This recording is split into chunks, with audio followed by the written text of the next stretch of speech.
Testing 1, 2, 3. Good morning. I am Jack Remington of Jack Remington Political Analyst. This is my crime video. Once a week I'm going to have a crime video on this channel. I got the notification from a great site called Law Officer, Training, Tactics, and Technology. The article is titled, Caged Puppy Set on Fire in Ohio Park. Subtitle, Authorities are searching for a suspect. October 15th, 2020.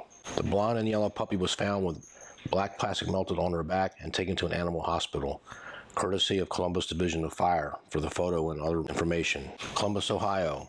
A puppy confined to a cage and set on fire at a park in Ohio over the weekend is recovering from its burns, fire officials said Wednesday.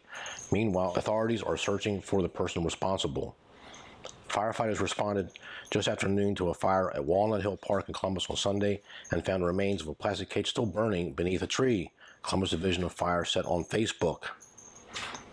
So here's the Facebook page, Columbus Division of Fire. This is on Wednesday.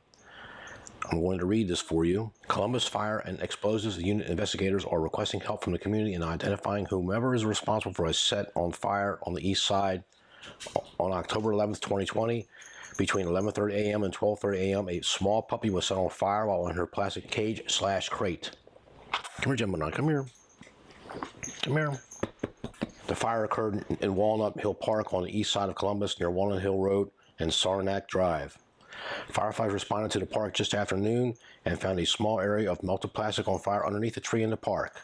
As firefighters were extinguishing the fire, they observed a small yellow blonde puppy with white feet and a white flea collar running in the area. The firefighters realized that the puppy had black plastic melted to her back and realized the puppy had been in the cage. The firefighters transported the puppy to the Diley Hill Animal Medical Center where she was treated for her burn injuries.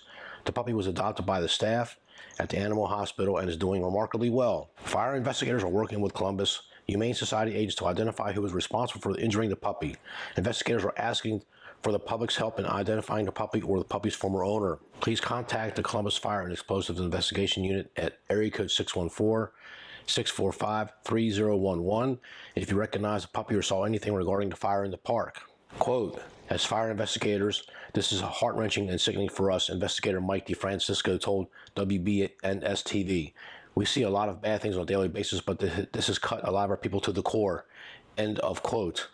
It is a horrible case, a puppy set on fire in a local park. Now there's a reward up to $5,000 for any information that leads to a conviction. Thanks for joining us tonight, everyone. I'm Yolanda Harris. Now, this happened over the weekend at Walnut Hill Park. That's near East Livingston Avenue and Saranac Drive. 10 TV's Angela Reichert is tracking the case, but we want to warn you, some of what you're about to see and hear is disturbing. This is Korra. She's 3 months old. Looking into her eyes, you can tell she's been through a lot. Apparently, Korra is the name of a survivor in the Avatar series, so that's why she named her that, because Korra is a survivor.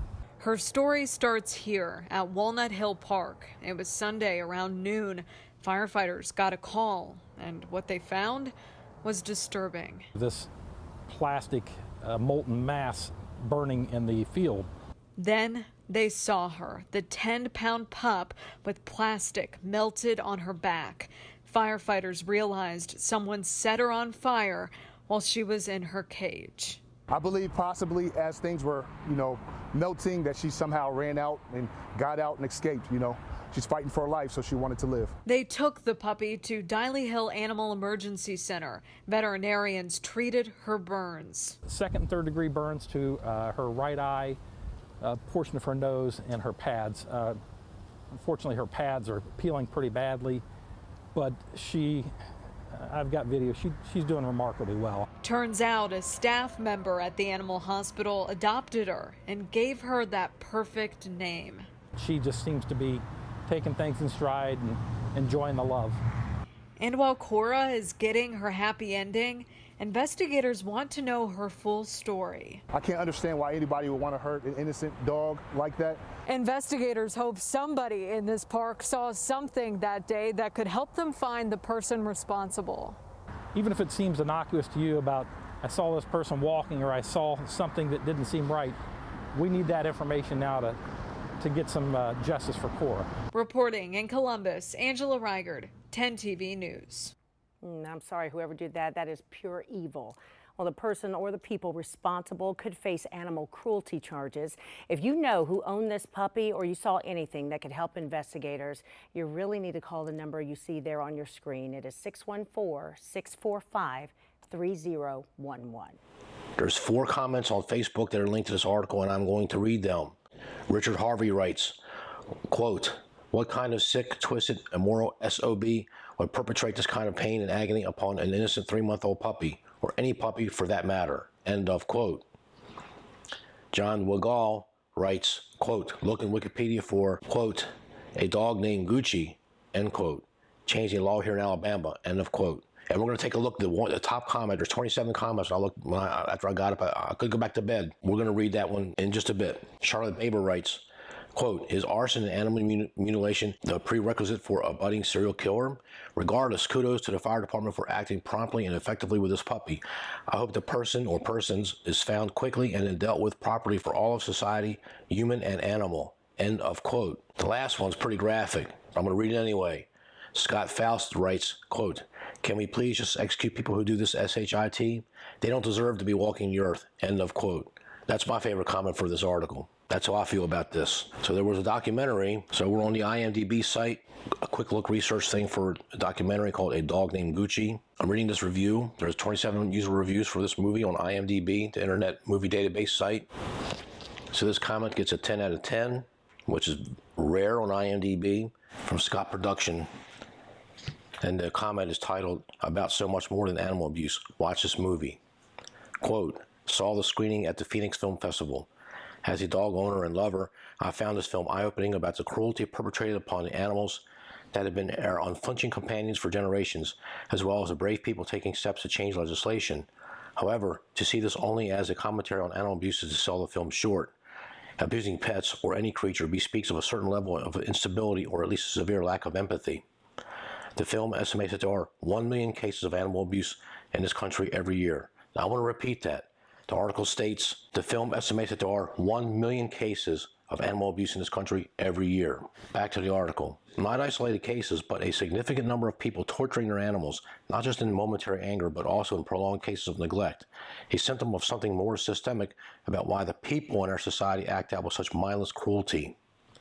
While the causes are likely varied, I might start by looking at the undue stresses we inflict upon our citizens by not providing equal access to social services and health care, not paying a living wage, and not providing a quality education, just to name a few. Concentrating on making life more humane for humans and animals alike, rather than simply stiffening jail sentences, may be our better choice in reducing cruelty in all of its forms. Great film, don't miss it. End of quote. 4 out of 4 found this helpful. When I sign back on, it's going to be 5 out of 5. I'll give this the thumbs up. It will say 5 out of 5 found this comment helpful. But now here's my commentary. I don't think any 100 trillion more spending in our society, from the Great Society to Guns and Butter of LBJ in 1965, is going to stop animal cruelty. I'm in the camp of stiffening the jail sentences and making them punishments really fit the crime. I go back to biblical times for the eye for eye. That's what I'd like to see happen here. I'd like to see the person or persons that did this set on fire and put into a plastic cage and have it melted on their back like this poor blonde puppy here. That's what I would like to do. If you don't care if I get kicked off YouTube or not, that's what I would like to see happen. And draw a crowd and have it televised. I want people to see that this is not acceptable. This upset me so bad I couldn't go back to bed. So I'll put some little small photos up here. The house is still in disarray. Sorry for the bad lighting. I have nowhere to set my lights up. I got to get the content out. That's my job. And just give the quick explanation how things are. I'm still upset, and all other business, all the financial, all the politics, all the election, all the voter election fraud videos I've been working on that are in the line, they all get put on hold for this. This is a top priority for us. Thank you for watching this video. Please leave some comments below. I want the person or persons caught, and I want justice to be rendered, and I want it to be swift, and I want it to be to the maximum possible sentence. And I was shocked when I started doing these videos years ago on other channels that some counties don't even have no punishments for animal cruelty. They just say, well, we're going to fine you $10 and you're on probation for 5 days, and that's the end of it. The laws in this country have to be changed. We're supposed to be protecting our animals, not protecting people that's perpetrating these heinous crimes. And yes, they are crimes. Animals are sentient beings. And that's one of my biggest pet peeves, is when the people abuse animals. Animals, children and women have no tolerance for that. And those of you who know me know what I'm talking about. It's indefensible. No excuse. Leave the comments below. Thank you. Have a good day. We'll be back to business probably starting tomorrow. I'll do the best I can. We got other filming sites. I got 31 films lined up in the line. And we got elections in like 15 days, so we got to get it moving. Thank you. Have a great day. Thank you. Always a great day to be an American. Thank you.